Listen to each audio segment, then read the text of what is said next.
먼저 성경 말씀을 읽겠습니다. 오늘 주신 말씀은 시편 19편 1절부터 14절까지의 말씀입니다. 하늘은 하나님의 영광을 드러내고 창공은 그의 솜씨를 알려준다. 낮은 낮에게 말씀을 전해주고 밤은 밤에게 지식을 알려준다. 그 이야기, 그 말소리 비록 아무 소리가 들리지 않아도 그 소리 온 누리에 울려 퍼지고 그 말씀 세상 끝까지 번져간다. 해에게는 하나님께서 하늘에 장막을 쳐주시니 해는 신방에서 나오는 신랑처럼 기뻐하고 제기를 달리는 용사처럼 즐거워한다. 하늘 이 끝에서 나와서 하늘 저 끝으로 돌아가니 그 뜨거움을 피할 자 없다. 주님의 교훈은 완전하여서 사람에게 생기를 복돋우어주고 주님의 증거는 참되어서 어리석은 자를 깨우쳐준다.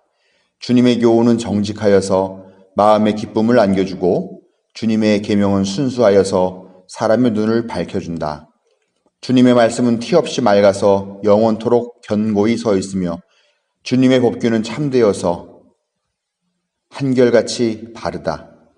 주님의 교훈은 금보다 순금보다 더 탐스럽고 꿀보다 송이꿀보다 더 달콤하다. 그러므로 주님의 종이 그 교훈으로 경고를 받고 그것을 지키면 푸짐한 상을 받을 것이다. 그러나 어느 누가 자기 잘못을 낱낱이 알겠습니까? 미처 깨닫지 못한 죄까지도 깨끗하게 씻어주십시오. 주님의 종이 죄인 줄 알면서도 고의로 죄를 짓지 않도록 막아주셔서 죄의 소나기에 다시는 잡히지 않게 지켜주십시오. 그때에야 나는 온전하게 되어서 모든 끔찍한 죄악을 벗어버릴 수 있을 것입니다. 나의 반석이시오 구원자이신 주님, 내 입의 말과 내 마음의 생각이 언제나 주님의 마음에 들기를 바랍니다. 아멘. 인생에서 만나는 삶의 위기와 위협 앞에서도 언제나 우리를 외면치 않으시고 구원하시며 희망을 주시는 하나님께서 오늘도 가정에서나마 하나님의 말씀을 사랑하며 그 말씀에 귀 기울여 예배하는 성도들과 그 가정에 큰 은혜와 사랑을 베풀어 주시기를 성어버이, 성자, 성령의 이름으로 축원합니다. 벌써 3주째입니다. 쉽게 끝날 것 같지는 않지요. 4월, 5월이면 끝나지 않겠는가라고 생각하고 있는데 어떤 의료진들이 또 얘기하는 걸 보니까 아마 9월, 10월까지 갈 것 같다 그렇게 생각을 하는 것 같습니다. 저도 빨라야 한 7, 8월이나 돼야 끝나지 않겠는가 하는 생각이 드는데요. 아무튼 3주 동안이나 이렇게 교회 예배당에 모이지 못하는 것이 참 안타깝고 참 슬픕니다. 교우들이 지금 어떻게 하루하루를 지내고 계시는지 제가 잘 알 수는 없지만 그래도 믿음으로 매일을 견디고 또 결국 이기고 승리하는 그런 생활들을 해나가시기를 바랍니다. 신앙은 시간과 공간을 초월합니다. 매 주일 낮 11시라고 하는 시간과 또 은평구 구산동 304에 30에 있는 이 예배당이라는 이 공간에 이런 심리적 한계를 극복하고 하나님의 사랑을 체험하는 삶이 되시기를 간절히 바라며 오늘 우리에게 주신 말씀을 함께 나누기를 원합니다. 오늘 읽은 다윗의 노래는 먼저 하나님이 만드신 아름다운 자연의 모습을 담으면서 시작하고 있습니다. 다윗은 이 자연이 이야기를 한다라고 이야기를 합니다. 그런데 그 자연의 이야기는 비록 아무런 소리가 들리지 않기는 하지만 그것은 하나님의 솜씨에 대한 또 창조에 대한 찬양이다 하는 것을 고백하는 것을 볼 수가 있습니다. 본문에 이런 말이 있죠. 낮은 낮에게 밤은 밤에게 전하는 이야기는 비록 말소리는 들리지 않지만 온 누리에 퍼지고 세상 끝까지 번져간다. 이 이야기는 자연을 통해서 밤낮 없이 하나님은 언제나 우리에게 또 온 누리 어디에서나 하나님의 그 음성을 들려주신다. 자연을 통해서 하나님의 음성을 들을 수 있다라고 하는 것을 알리고 있습니다. 마태복음 16장 2절부터 3절에 있는 말씀에는 이런 말씀이 있습니다. 예수님께서 사람들을 책망하면서 하시는 말씀인데요. 너희는 저녁 때에는 하늘이 붉은 것을 보니 내일은 날씨가 맑겠구나 하고 아침에는 하늘이 붉고 흐린 것을 보니 오늘은 날씨가 굵겠구나 한다. 너희는 하늘의 징조는 분별할 줄 알면서 시대의 징조들은 분별하지 못하느냐. 이렇게 말씀하시는 거죠. 하늘을 보고서 또 이 구름의 이 기상의 변화를 보면서 사람들이 내일 날씨는 어떻겠구나 하는 것을 예측하면서도 그에 담겨있는 시대의 징조를 분별하지 못하는 사람들에 대한 안타까움을 표시하신 그런 말씀입니다. 우리가 이 세상을 보고 또 날씨를 보고 하늘에 구름에 흐르는 것들을 보면서 이러이러한 변화가 오겠구나 하는 바로 그 눈으로 역시 하늘의 징조도 볼 수 있다 하는 것을 예수님은 전제하고 말씀하시는 거죠. 요즘 코로나19 때문에 다들 우울감을 느낍니다. 여러분들은 어떻습니까? 여러분들도 아마 그동안 지켜왔던 그 생활의 리듬들이 깨지면서 좀 불편하고 그걸 넘어서 좀 우울한 그런 느낌들이 있지 않나. 당연히 그러실 거라고 생각합니다. 집안에만 계시는 분들도 있을 텐데 그러다 보니까 우울감이 계속 높아지죠. 부부가 함께 하는 시간이 점점 많이 늘어났다 보니까 요즘 이혼율이 높아지고 있다 이런 이야기도 있습니다. 여자가 자기 남편을 부르는 칭호가 3개가 있답니다. 일식님, 이식씨, 삼식이 새끼래요. 일식, 하루에 집에서 밥을 한 번 먹는 사람은 일식님이라고 부르고요. 또 2끼를 먹는 사람은 이식이하고 부른답니다. 그러나 하루 3끼를 꼬박꼬박 다 챙겨서 갖다 바쳐야 되는 그런 남편은 삼식이 새끼라 그렇게 부른다고 합니다. 물론 요즘 아마 다 그 삼식이가 무척 많이 들었을 것 같은데 이런 모습을 보면 코로나가 지금 우리 삶을 얼마나 우울하게 하고 얼마나 힘들게 하는가 하는 것을 알 수가 있죠. 저도 무척 우울합니다. 그런데 이 우울한 중에도 뜻하지 않은 곳에서 희망을 발견하게 되더라 하는 것입니다. 작년 이맘때쯤에 한울균 부장님께서 까만 봉지를 하나 들고 교회에 오셨어요. 차를 타시면서 뭐냐고 그랬더니 집에 화단에다가 수선화를 좀 사다가 심었는데 남은 걸 좀 갖고 왔습니다. 그러더라고요.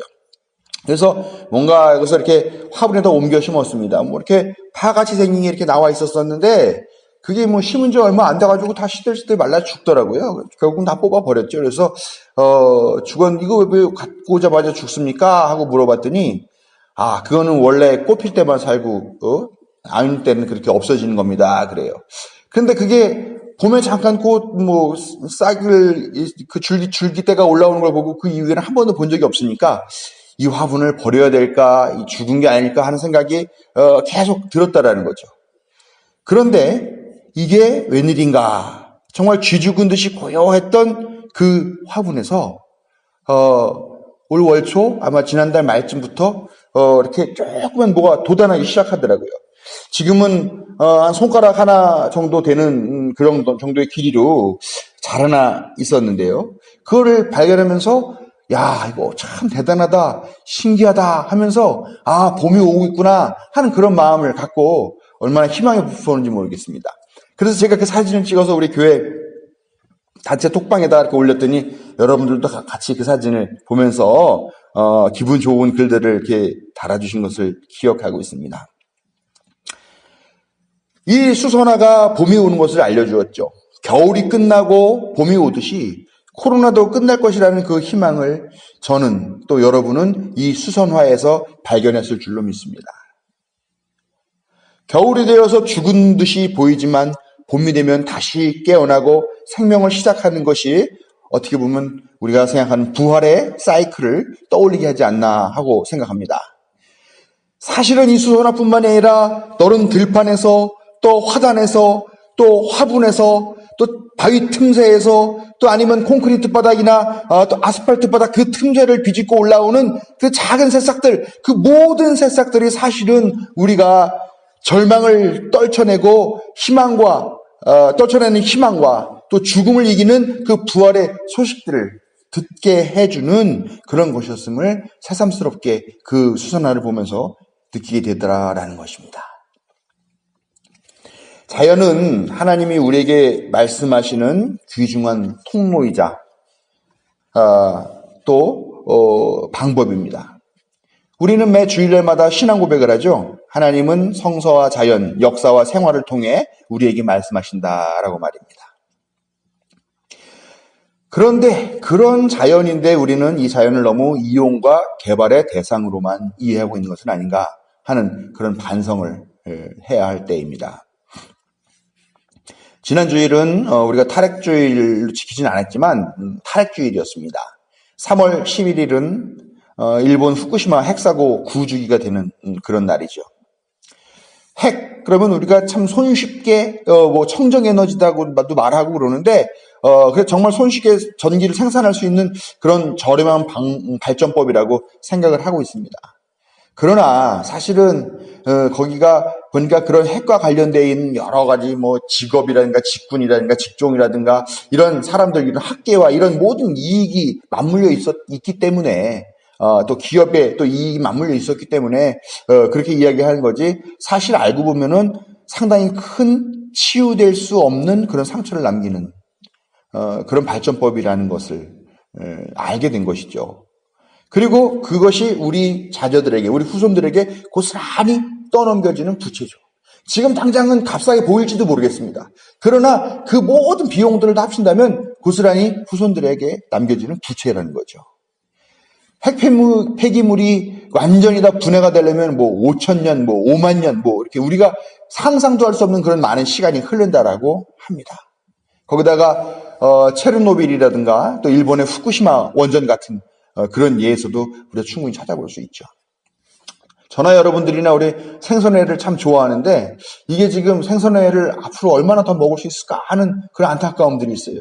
왜냐하면 지금 일본에서 그 후쿠시마 그 지역에서 나오는 냉각수라고 그러나요? 방사능에 오염된 그 오염수를 바다에다가 다 지금 버리려고 하는 그런 시도를 계속하고 있다는 거죠.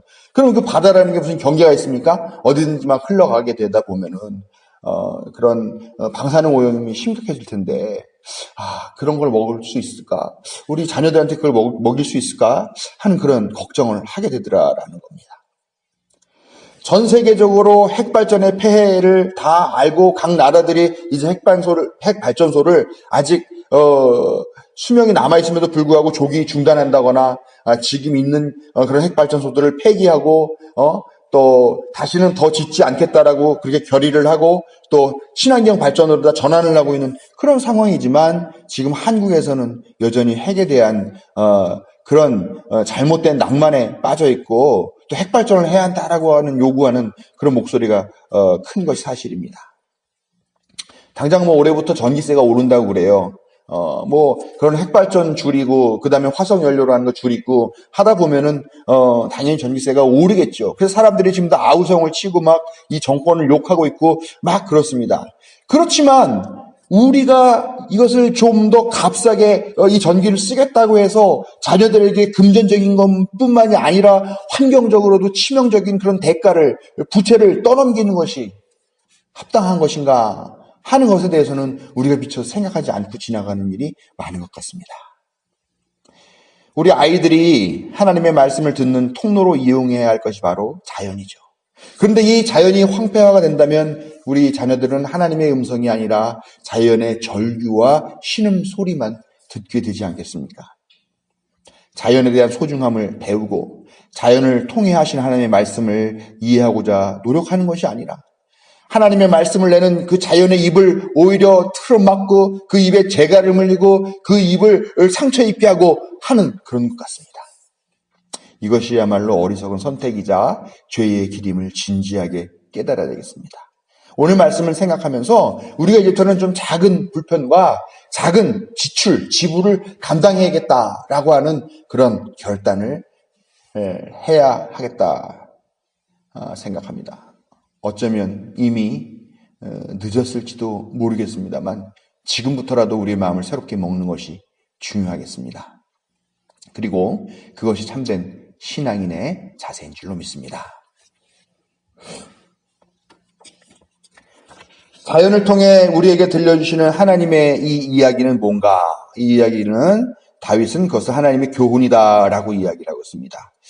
근데 우리가 알고 있기로는 이 유대교에서 되게 중요한 건 율법이잖아요. 율법. 그런데 왜 다윗은 이것을 하나님의 율법이다라고 하지 않고 하나님의 교훈이다라고 했을까? 그 이유를 곰곰이 생각해 봤습니다.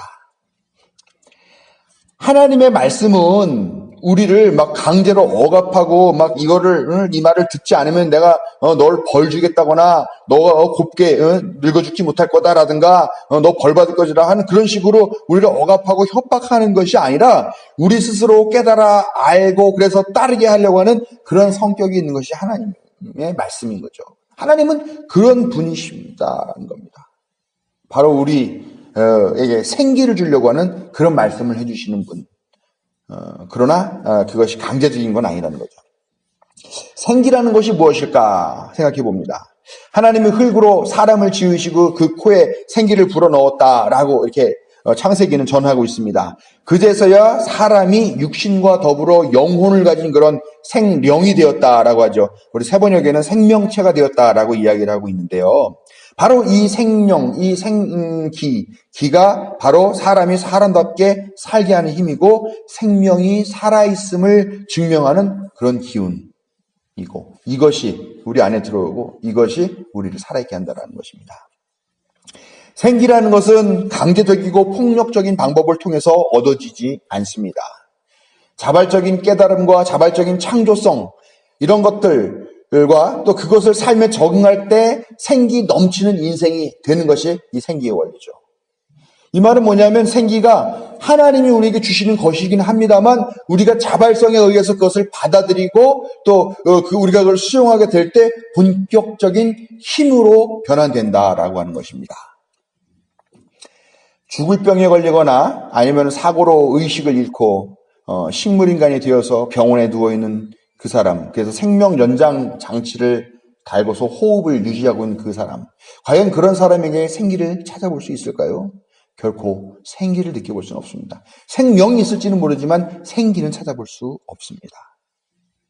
공장의 생산 라인에 앉아가지고 묵묵히 계속 부품 하나를 끼우면서 자기 지나가는 컨베어 벨트를 바라보고 있는 그 공산품을 조립하는 그 사람에게는, 그 노동자에는 생기가 있을까요? 뭐 없다라고 단정 지을 수는 없겠습니다만 그래도 아마 그건 일이니까, 생계를 위한 일이니까 그렇게 기쁨 넘치게 생기 넘치게 일을 하게 되지는 못할 것 같습니다. 그렇지만 예술가가 자기의 창작 의욕을 막 불태우고 막 그걸 발산할 때 우리는 봅니까? 야, 저 사람 생기가 넘친다, 활기가 넘친다라고 그렇게 이야기를 한다는 거죠. 생기를 주시는 분은 하나님이시지만 그것을 받아들이고 누리는 것은 바로 우리 자신의 몫임을 깨달아야 합니다. 우리가 하나님의 말씀과 성서의 가르침들을 율법으로 받아들일 때 우리는 또 다른 방식의 종이 되는 겁니다. 그러나 이 하나님의 말씀을 교훈으로 받아들이고 복음으로 받아들일 때 우리는 하나님과 관계가 주종 관계가 아니라 부모와 자식의 관계가 되더라라는 겁니다. 하나님은 우리가 종처럼 억지로 마지못해서 또 두려워서 어쩔 수 없이 따르는 그런 삶을 우리에게 요구하시는 것이 결코 아닙니다. 부모님들이 자기 자녀들을 권면하고 교훈하고 가르칠 때 그렇습니까? 억지로 막 강압적으로 하지 않죠? 우리가 다 잘 되기를 바라는 마음으로 그렇게 하는 거고 또 그 말씀을 받을 때 우리가 부모님의 사랑의 마음이구나 하는 것을 알고 그 말씀을 따르려고 애쓰게 되는 거죠. 바로 이런 것이 생기이고 교훈인 것입니다. 그렇게 우리는 인생의 생기를 얻게 되고 또 하나님과 우리는 가족이 되는 것입니다. 하나님의 교훈이 우리에게 생기가 되는 그런 원리가 있다라는 것입니다. 다윗은 하나님의 교훈이 정직하게 또 어리석지 않게 마음의 기쁨을 안겨주고 눈을 밝혀주는 그런 말씀이다라고 오늘 시를 통해서 고백하고 있습니다. 그래서 금보다 또 순금보다 더 탐스럽고 꿀보다 또 그보다 더한 송이꿀보다 달콤하다라고 고백하고 있습니다. 물론 하나님의 말씀이 다 달고 다 탐스럽지만은 않아요. 살아보니까. 정말 쓰디쓴 말씀이 있고 우리 마음에 막 아픔이 있고 막 정말 찔림이 되는 말씀도 있고 정말 못 들은 척하고 외면하고 싶은 그런 말씀도 분명히 있습니다만 그러나 그런 말씀조차도 우리가 교훈으로 생각하고 받아 지키고 실천하려고 애쓸 때 결국 시간이 지나고 나면 그 말씀이 얼마나 달콤한 말씀이었는가 하는 것을 깨닫게 되더라 하는 것입니다. 하나님의 말씀은 무엇이냐? 어리석지 않음으로 기쁘게 올바로 보고 사람답게 살게 하는 그런 말씀임을 믿고 받아들여서 우리의 생기로 변화하신 여러분 되시길 바랍니다. 하나님의 말씀을 교훈으로 받고 따라서 또 참된 인간의 삶을 살 수 있는 상을 받으시는 그런 여러분이 되실 줄로 믿습니다. 다윗이 이처럼 하나님께 감사하고 교훈 주심에 감동하고 있지만 이 시의 말미에 가서는 죄에 대한 두려움을 고백하고 있는 것을 볼 수가 있어요. 죄라는 게 또 뭘까? 죄를 뜻하는 그리스어는 하마르티아라고 합니다. 이 하마르티아는 원뜻은 화살이 관역에서 벗어나는 것을 의미하고요. 또 빗나간 행위를 뜻한다고 합니다. 우리의 관역은 무엇이냐? 바로 하나님이시죠. 그런데 우리의 마음을, 우리의 삶을 하나님을 향해서 쫙 날아가서 그 하나님이라는 관역의 중심에 갖다 꽂아야 하는데 우리가 하나님이 아니라 그 하나님을 빗나가서 다른 곳을 향해 날아가서 꽂히니까 거기에서 바로 죄가 생긴다라는 것입니다. 그리스 문학에서도 하마르티아라는 이 단어가 등장을 합니다. 아리스토텔레스가 쓴 시학이라는 그 책에서 이 단어가 이제 나타나고 있다는데요. 아리스토텔레스의 시학에 나온 하마르티아는 어떤 뜻이냐? 그 여러 가지 문학 작품 중에 이제 비극이 있죠. 희극과 비극이 있는데 비극에서 행운의 여신의 총애를 받아서 남들보다 훨씬 뛰어난 능력을 갖고 있는 주인공인데 그럼에도 불구하고 그 안에 갖고 있는 어떤 선천적인 결함과 단점 그런 것을 하마르티아라고 이렇게 이야기한다고 합니다. 비극의 주인공은 고결한 인간임에도 불구하고 그 어떤 결함에 의해서 자기 자신의 불행을 초래하게 된다라고 하는 그런 희극의 원리에 대한 이야기였습니다. 하나님이 우리를 얼마나 귀하고 소중한 존재로 창조하셨습니까? 우리가 하나님의 형상 따라 지음받았다라고 그렇게 고백하고 있잖아요. 그런데 우리가 가진 어떤 흠결, 즉 죄로 인해서 우리는 고결한 그 품성대로 살지 못하고 죄의 종이 되는 그런 현실을 보여주고 있는 아주 좋은 예가 아닌가 이렇게 생각을 합니다. 신학적으로는 하나님을 제대로 알지 못하는 것이 죄다라고 이렇게 규정을 하고 있습니다. 여러분 잘 알지 못하니까 제대로 살지 못하는 거죠. 제대로 살지 못하니까 우리가 죄를 짓고 죄를 생산하게 된다는 것입니다. 죄를 피하는 법은 그렇기 때문에 하나님이 누구이시고 하나님이 무엇을 좋아하시며 무엇을 싫어하시고 우리가 어떤 삶을 살기를 원하시는가 하는 것을 제대로 알 때에 우리는 죄를 피하게 된다는 것입니다. 다윗은 여기에서 한 걸음 더 나아가 알고 짓는 죄와 모르고 짓는 죄에 대해서 염려하고 있습니다. 알고 있는 죄에 대해서는 우리가 일일이 다 열거할 필요가 없겠지만 분명한 것은 항상 그 죄의 뿌리는 욕망이라고 하는 것을 기억을 해야 됩니다. 그 욕망을 이기지 못할 때 우리는 그것이 죄인 줄 뻔히 알면서도 그 죄의 길로 가고 그 죄의 선택을 하게 된다라는 것입니다. 하나님이 정하신 그 섭리를 거스리는 것은 물론 자기 자신의 욕망을 채우기 위해서 다른 사람을 짓밟거나 다른 사람을 상처 주거나 또 다른 사람을 착취하는 이런 경우가 얼마나 많은지 모르겠습니다. 우리가 이런 죄는 짓지 않도록 해야죠. 우리는 선한 본성을 되찾아서 하나님을 사랑하고 이웃을 사랑하려는 그런 피나는 실천적이고 현실적인 그런 노력들을 해야 합니다. 그런데 알지 못하고 짓는 죄가 있다고 이야기를 합니다. 한번 우리의 일상을 복귀해 보면 어떨까 합니다. 오늘 하루 어떻게 삶을 살았는가, 어제 하루 어떤 삶을 살았는가. 알게 모르게 얼마나 많은 생명과 이웃에게 민폐를 끼치면서 살았는가 하는 그런 반성이 솔직히 들지 않는가 생각됩니다. 우리는 부지불식간에 또 얼떨결에 또 다들 그렇게 하잖아. 옛날에는 그게 죄인지 모르지만 지금은 그게 죄가 아니잖아.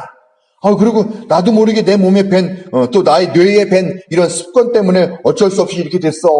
라고 합리화하고 그러다 보니까 이게 죄인 줄도 몰라서 나는 잘못한 게 없습니다. 하고 무죄를 주장하는 것조차 잊고 있는 것은 아닌가 하는 그런 반성들을 하게 된다는 것입니다.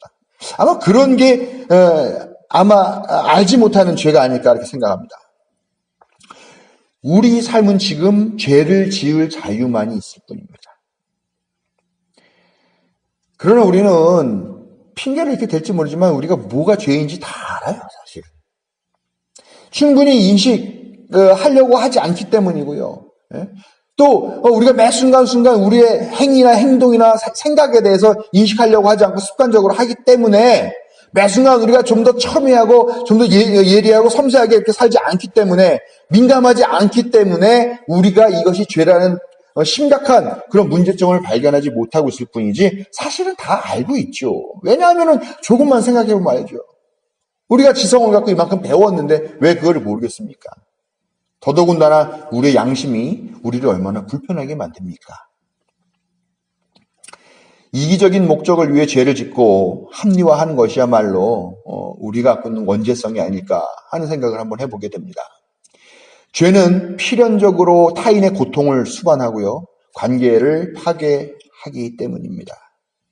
죄로부터 자유롭게 되고 죄를 지을 자유뿐만이 아니라 죄를 짓지 않을 자유를 얻도록 우리가 기도해야 될 줄로 믿습니다.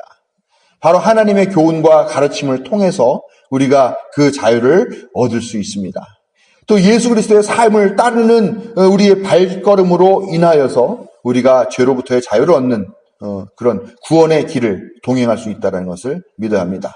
우리가 그것을 믿을 때 모든 끔찍한 죄악으로부터 벗어날 수 있음을 기억하며 여러분들 죄를 멀리하며 또 죄 짓지 않으며 선한 일을 도모하며 살아가는 그런 여러분들이 되시기를 바랍니다.